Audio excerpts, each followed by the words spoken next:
கற்றுக்க உலகத்தில் எதை கற்றுக்கிட்டாலும் ஒரு பிரயோஜனமும் இல்லை. இன்னைக்கு சொல்கிறேன்,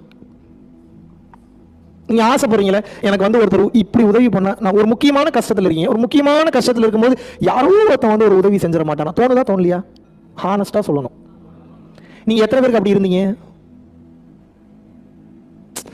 இப்போ நீங்கள் கஷ்டத்தில் இருக்கும்போது எவனும் வரல, சரி ஒரு நல்லவன் என்ன பண்ணுவான், சரி நமக்கு தான் ஒருத்தனும் வரல, நம்மளை மாதிரி எவனாவது எங்கேயாவது உலகத்துக்கு போய் பண்ண வேணாம், உங்கள் சொந்தக்காரனோ உங்கள் ஃப்ரெண்ட்ஸோ ஒரு 4-5 பேர் தான் இருப்பாங்க. அது உங்கள் கண்ணுக்கு தெரிஞ்சு உங்களோட பழகிறது ஒரு 10 பேர் இருப்பாங்க. அதில் ஒருத்தனுக்கு ஒரு கஷ்டம், நம்ம போய் நிற்போன்னு சொல்லி நின்னீங்கன்னா பாராட்டுறேன், நிற்கலன்னா ஏன் நிற்கல?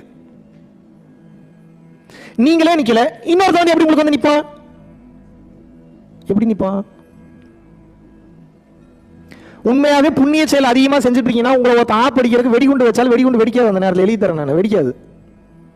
உங்களை ஒருத்தன் கொலை பண்ண வரானா நல்லா புரிஞ்சுங்க, எல்லா உயிர்களையும் தன் உயிர் போல கருதி எவன் ஒருவன் பாரபட்சம் இல்லாமல் உதவிகள் செய்து கொண்டே இருக்கின்றானோ அவனுக்கென்று ஒரு துன்பம் வரும்போது அவனது கால் கட்டை விரலை ஒரு எறும்பு கடித்து கூட அவனை காப்பாத்திருமா? எப்படிங்க? அது எறும்பு காப்பாத்தல, எறும்புக்குள் ஆன்மாவாக இருக்கக்கூடிய இறைவன் அந்த எறும்போட மைண்ட் ஆக்டிவேட் பண்ணி விட்டு ஒருத்தர் வெட்ட வந்தா கூட இன்னொருத்தன் காலை கடிச்சு அவன் அருவாள்ல அவனே கழுத்து அறுத்துப்பட்டு செத்துருவான். நீங்க நினைப்பீங்க கோ இன்சிடென்ட் போல. இந்த உலகத்துல கோ இன்சிடென்ட்ன்ற ஒன்னே கிடையாது. எல்லாம் ப்ராப்பர்லி பிளான்ட், எல்லாம் கரெக்டாக எக்ஸிக்யூட் ஆகும், டைமுக்கு எக்ஸிக்யூட் ஆகும். இறைவன் எப்படி தெரியுமா வேலை செய்வார்? சிலிருக்குது பாருங்க, நினைச்சோன்னே ஒரு வினாடியில் சிலிருக்குது.